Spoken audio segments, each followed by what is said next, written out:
Have you ever woken up in the middle of the night with the eerie sensation that you're not alone? They say that if you happen to open your eyes exactly at 3 a.m., it's no coincidence. It's because someone or something is reaching out to you from beyond. This story is so unsettling that many people, after hearing it, swear they'll never sleep with the lights off again. It all started with a man named Ethan Walker, a native of Springfield, Missouri. Ethan led a simple life, far from the chaos, never imagining that his peace would soon be torn away in the most horrifying way imaginable. Before we move on, if you love chilling horror tales that send shivers down your spine, make sure to subscribe and hit the notification bell so you don't miss any of our spine-tingling stories. Ethan worked in a small bakery in the downtown area of his city. He was a quiet man with very set routines. He would rise at dawn, work through the day, and return to his modest home before nightfall. He wasn't one for going out or socializing much. His world was simple, repetitive, and in many ways, secure. His nights had always been peaceful. A few whispered prayers, a glass of water by the nightstand, lights off, and deep sleep until sunrise. Nothing out of the ordinary until that one night when everything changed irreversibly. It happened during an ordinary night when things first took a dark turn. It was exactly 3 a.m. when Ethan's eyes snapped open. A bone-chilling cold filled the room, and most disturbingly, he thought he heard his name whispered in a raspy voice coming from the darkness in the corner. At first, he assumed it was a bad dream, perhaps an illusion brought on by exhaustion. He convinced himself it was nothing serious, tucked himself in tighter, and tried to fall back asleep. Yet the sensation of being watched lingered, pricking his back like invisible needles.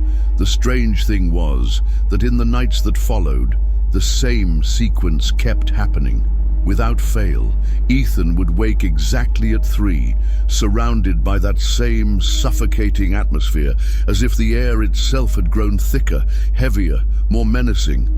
One early morning, when he opened his eyes, he thought he saw a fleeting shadow in the reflection of his window, but when he blinked, it was gone.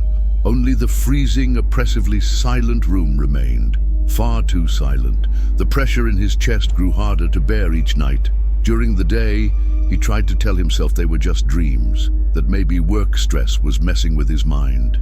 But deep down, he knew something far darker was creeping into his life. And every night the cursed hour returned, always at 3, always with that crushing pressure, always with the whisper. What Ethan didn't realize yet was that his ordeal was only just beginning. It wasn't merely about hearing voices or feeling unseen eyes on him anymore. Soon, his own body would be dragged into places only prayer could hope to rescue him from. Ethan clung to the idea that everything he was experiencing must be mere coincidence. By day, he threw himself into routine, kneading dough, helping customers, keeping his mind as busy as possible to drown out the dark thoughts clawing at him each night. But something had shifted. The once comforting scent of flour and yeast now seemed lost in a constant fog of exhaustion. His sunken, bloodshot eyes betrayed nights filled with broken sleep and suppressed fear. Despite his weariness, Ethan avoided talking about his situation. How could he explain that every single night he woke at the same hour to ghostly whispers? Who would believe that some unseen entity had taken up residence in his bedroom, feeding on his dread? The cobbled streets of Springfield, which he once walked peacefully on his way home, now seemed threatening. Every noise, every rustling branch in the night wind turned into an omen. Ethan felt hunted by something he couldn't see, but could sense, lurking dangerously close. One night, after an especially grueling shift at the bakery, he collapsed into bed, utterly spent. The moment he closed his eyes, a sensation of falling overwhelmed him. It wasn't the usual startled feeling of drifting off. It was as if his whole body was being sucked downward, trapped by a force that refused to let him wake. The whispers returned, stronger now, swirling around him in an unknown tongue that brushed against his ears and made his skin crawl. He tried to move, scream, fight back, but his body was paralyzed, held down by unseen hands with terrifying strength. Ethan struggled desperately in his mind, fully aware that he couldn't keep living like this. His breathing grew ragged, frantic, as the room seemed to shrink around him. In a frantic mix of fear and instinct, he recalled his grandmother's old prayers, ones she had taught him when he was just a boy. Though not particularly religious, in that moment, he had nothing else to cling to.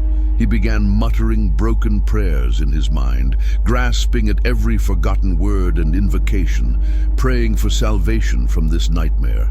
And then, as if a taut cord had suddenly snapped, Ethan jolted awake, drenched in cold sweat, heart racing, his gaze lost on the ceiling dimly lit by the streetlight outside. It took him several long minutes to convince himself he was awake, that he was safe, for now. The fear was so overwhelming that he shakily got up and turned on every single light in the house. He had no intention of closing his eyes again. He wouldn't give them another chance to drag him back. From that night on, Ethan never slept with the lights off again. No matter how high his electric bill climbed or how much the neighbors teased him, all he cared about was feeling some semblance of protection, even if it was just from the glow of a few bulbs against the terrifying darkness. But darkness isn't so easily kept at bay by artificial light. Despite his best efforts to stay calm, Ethan couldn't shake the reality that something was calling for him each and every night. It was as though some invisible force was determined to pull him out of his dreams into a realm where the rules of the living no longer applied. One especially cold early morning, he opened his eyes to a whisper so close it felt like it brushed his ear. The voice rasped his name, "Ethan," and in a broken, dry tone, as if coming from a throat filled with dust. Frozen in place, he sat up in bed, certain he was being watched from some hidden corner. Slowly, hesitantly, he scanned the room. The dim streetlight barely outlined the furniture in his room.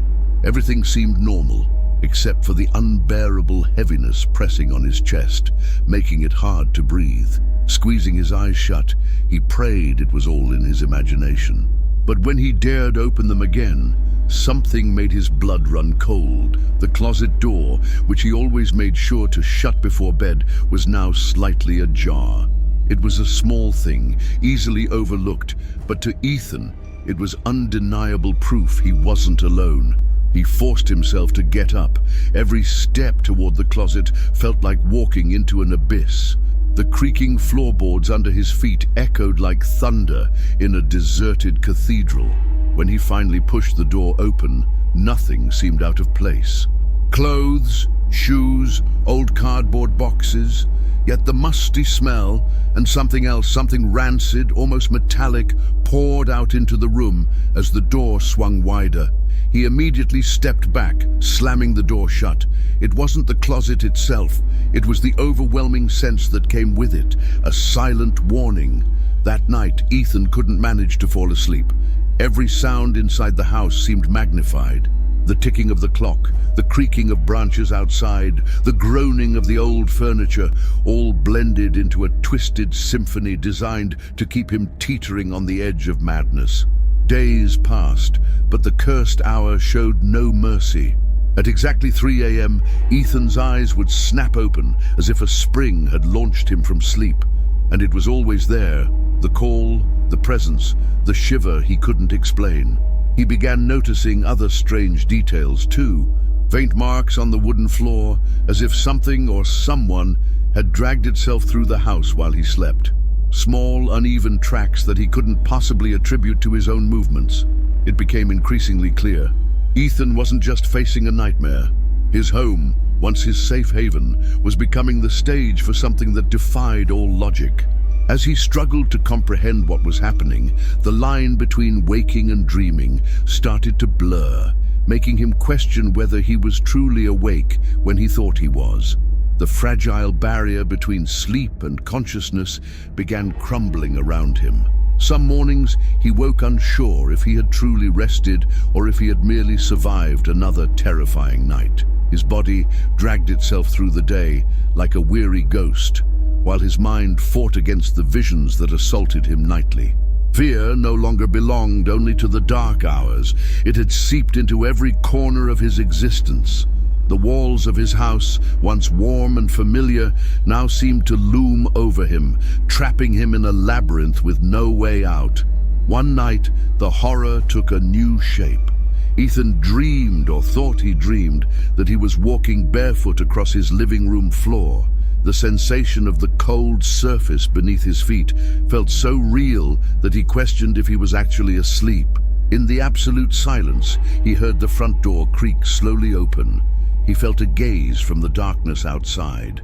An invisible weight crushed his chest, forcing him to his knees. From the open doorway, a blurred figure, more shadow than flesh, glided toward him without making a sound.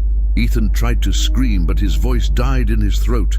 The creature, if it could even be called that, extended a skeletal hand toward him, grazing his cheek with a chilling coldness that burned.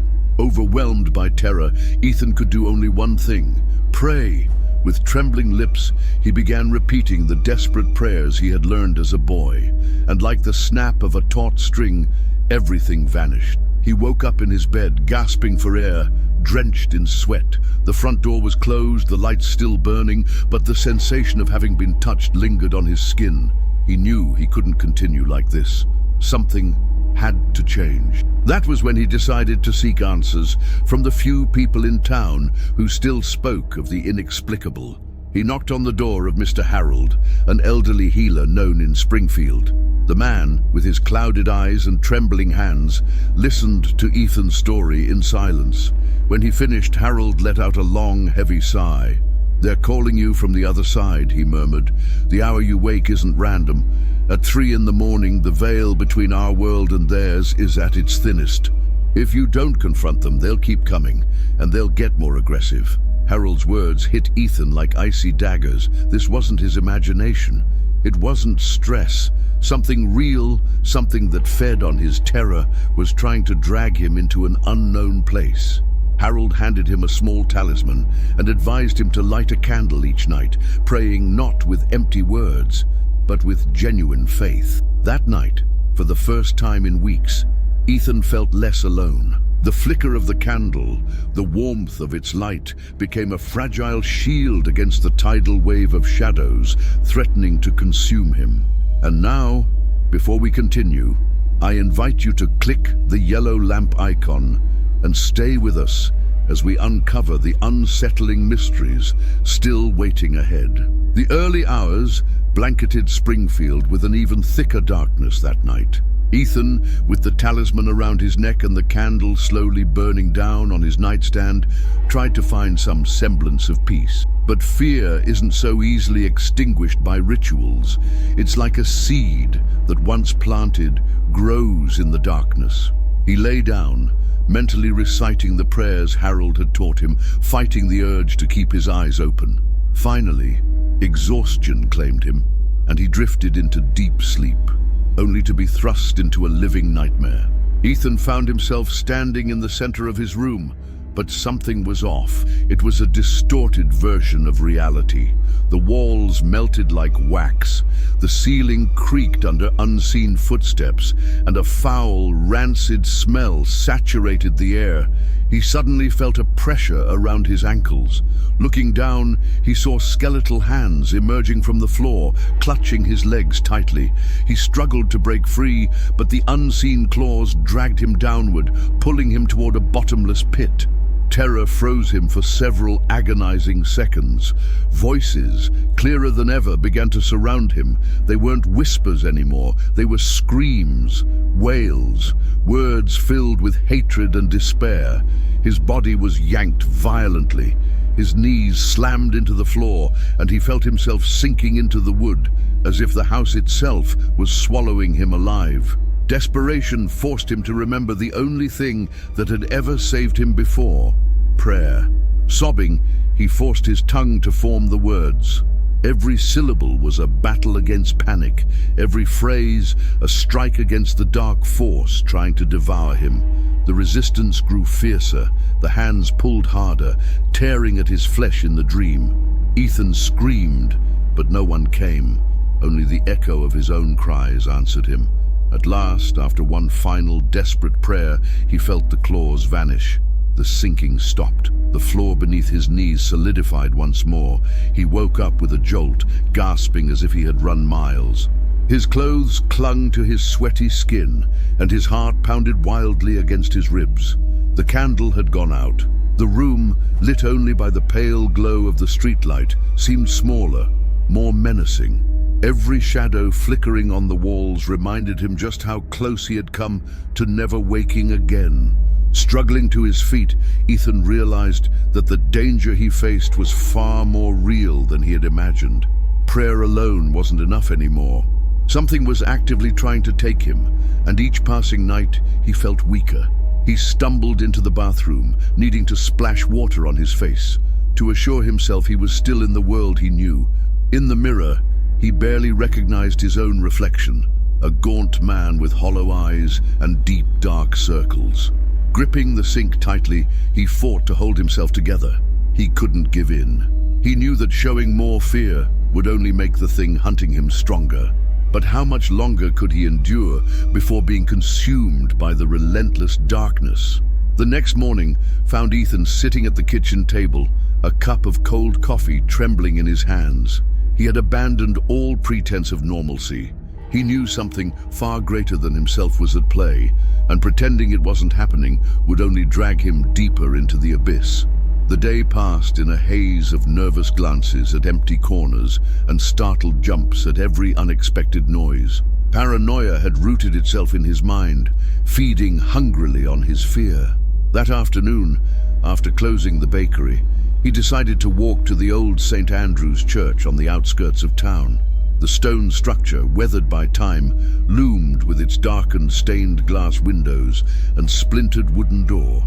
Inside, the air was cold and heavy, as if time itself had stopped. There he found an elderly man, dressed simply, arranging the worn wooden pews. It was Father Samuel, a priest said to have helped several townsfolk with phenomena beyond reason.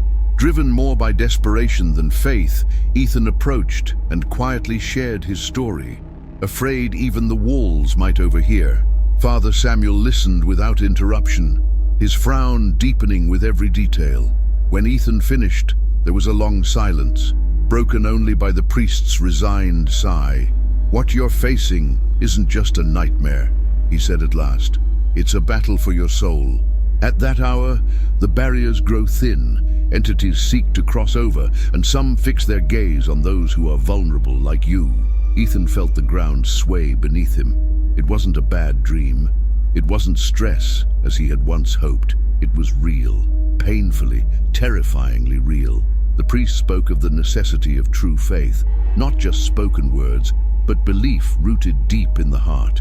He explained that Ethan needed to fortify his spirit, to build an inner wall no shadow could breach.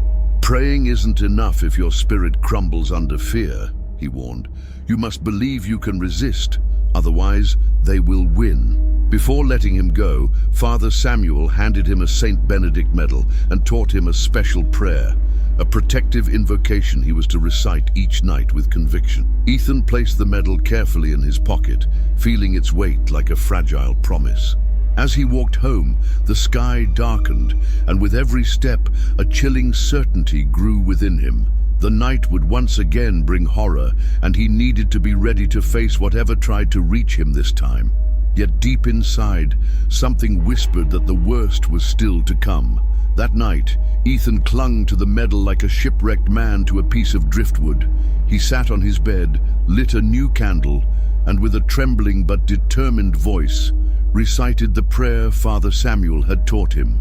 Every word left his mouth like a silent plea, a fragile shield against the shadows he knew would soon surround him.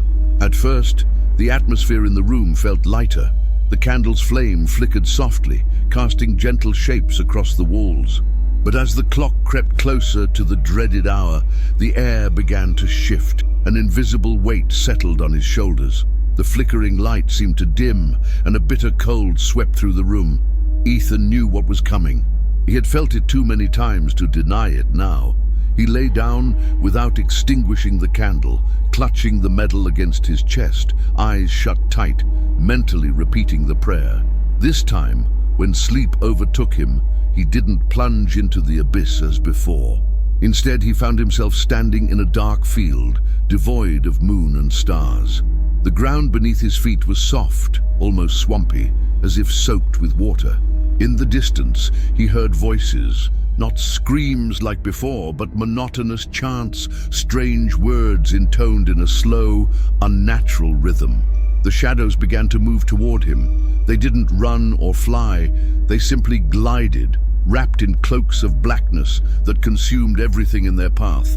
Fear flooded Ethan's body, but something small yet stubborn inside him urged him not to fall to his knees. He tightened his grip on the metal, took a deep breath, and began to recite the prayer aloud. At first, his voice was a broken whisper, but as he repeated the words, something incredible began to happen. The shadows hesitated, shrank back slightly, as if his voice caused them pain. Each time Ethan faltered, the figures advanced. Each time he spoke firmly, he forced them to retreat. It was a silent battle, fought with words and faith. Finally, after what felt like an eternity, the dark field began to dissolve. The earth under his feet hardened, the voices faded away, and a deep sense of relief washed over him. Ethan opened his eyes in his bedroom, the candle still burning, the metal hot in his hand, as if it had absorbed all the cold of the night. He had resisted. For the first time in what felt like forever, he sensed he had some control over his fate. But he also knew this wasn't over. The darkness had tasted his fear, had tasted his soul, and it wouldn't give up so easily. As he stared at the nearly spent candle, Ethan realized that every night would now be a new test, a constant struggle between his faith and the horrors trying to claim him. And though he had won a battle, the war had only just begun. The following days were a mirage of calm for Ethan. Although the nights remained a challenge, surviving had given him a faint thread of hope to cling to.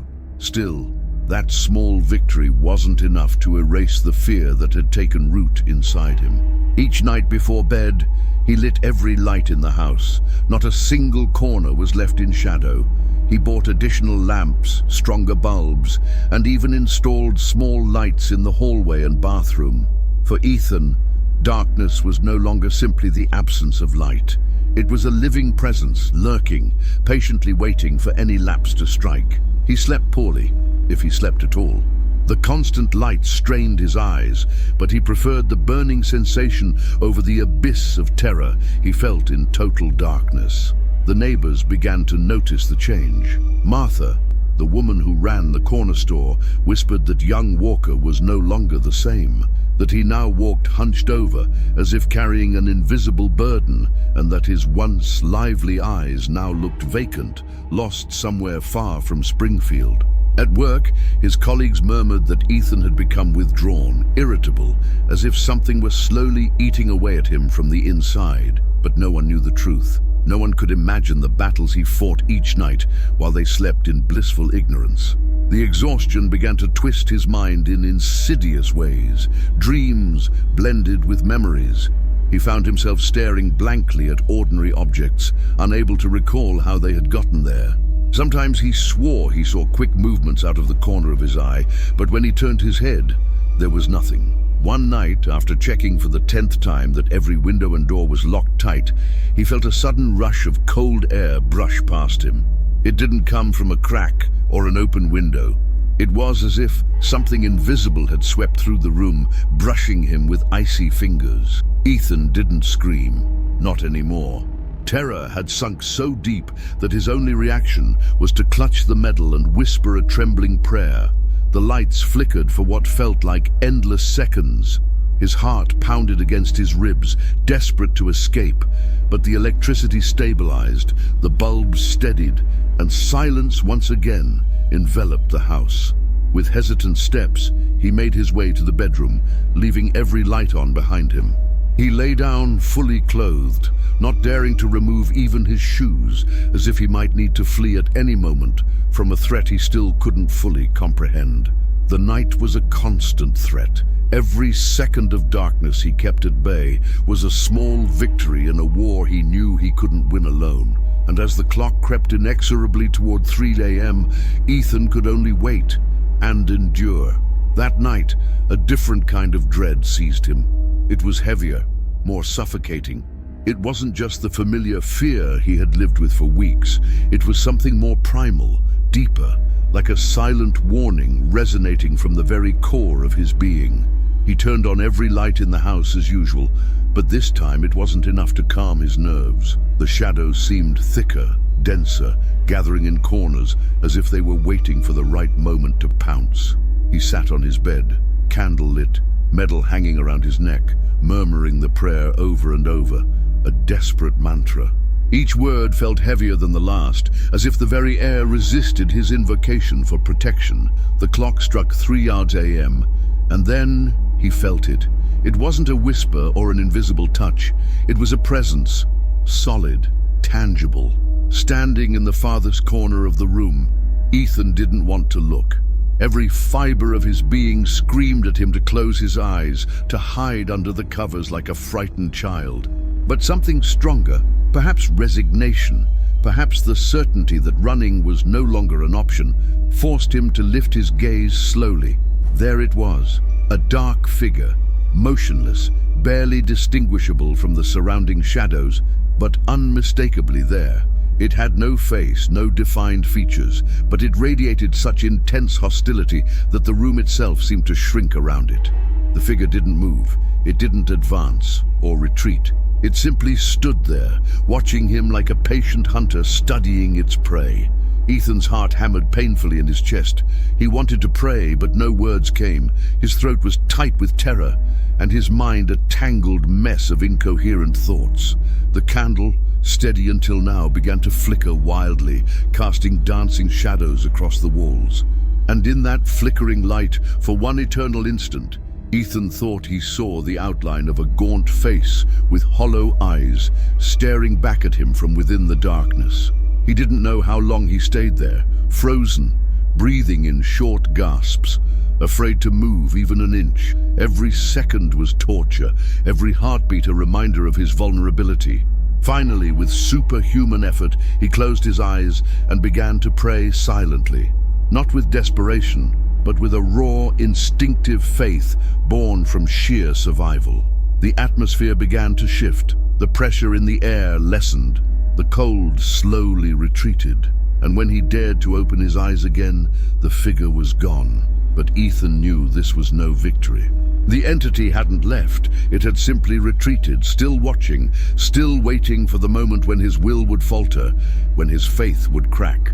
The clock read 3:17 a.m. The silence was absolute, a heavy blanket over his exhausted body. There were no screams, no laughter, no movement, only a silent promise hanging in the darkness. It would return, and next time, it wouldn't be content with lurking in a corner. Over the following days, Ethan barely spoke a word. He wandered the streets of Springfield like a ghost, his eyes sunken, his hands trembling, every movement feeling like a monumental effort. The nights never left him, even as the sun shone brightly overhead. He could feel the presence even with his eyes wide open, as if something had left an invisible scar on his soul.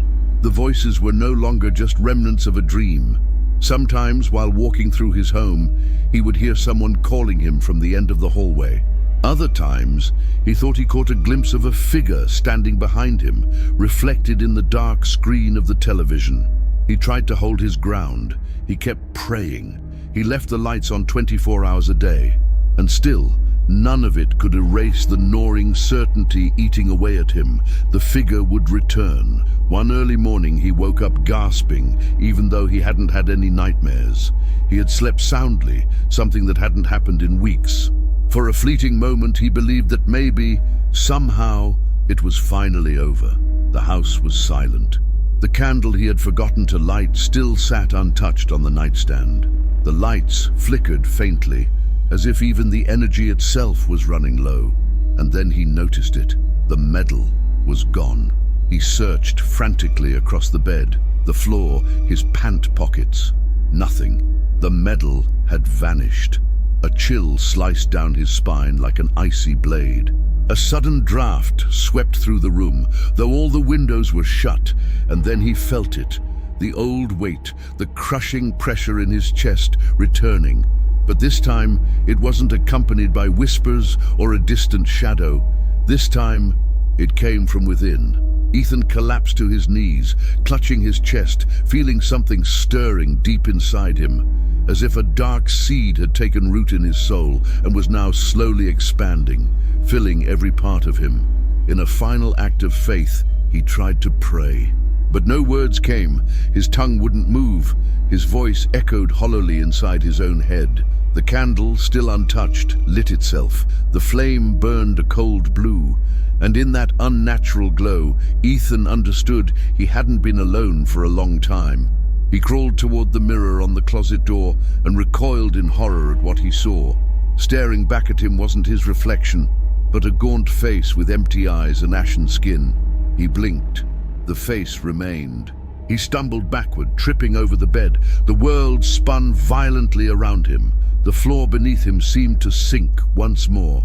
And then, the figure in the mirror smiled, but it wasn't a human smile. Ethan awoke with a muffled scream, soaked in sweat, tangled in the sheets. The lights were still on. The medal was resting on the nightstand, exactly where he always left it. Everything appeared normal, but something was wrong. From that night onward, he no longer had nightmares. He didn't see shadows anymore. He didn't hear voices. Peace returned, as if nothing had ever happened. However, the neighbors say Ethan is no longer the same. He no longer greets anyone. He no longer smiles. And at night, when people walk past his house, they swear that the light in his bedroom flickers precisely at 3 a.m. Exactly. So then, did he truly free himself from what tormented him? Or has he simply stopped needing to pray? Because now, he's the one watching from the shadows,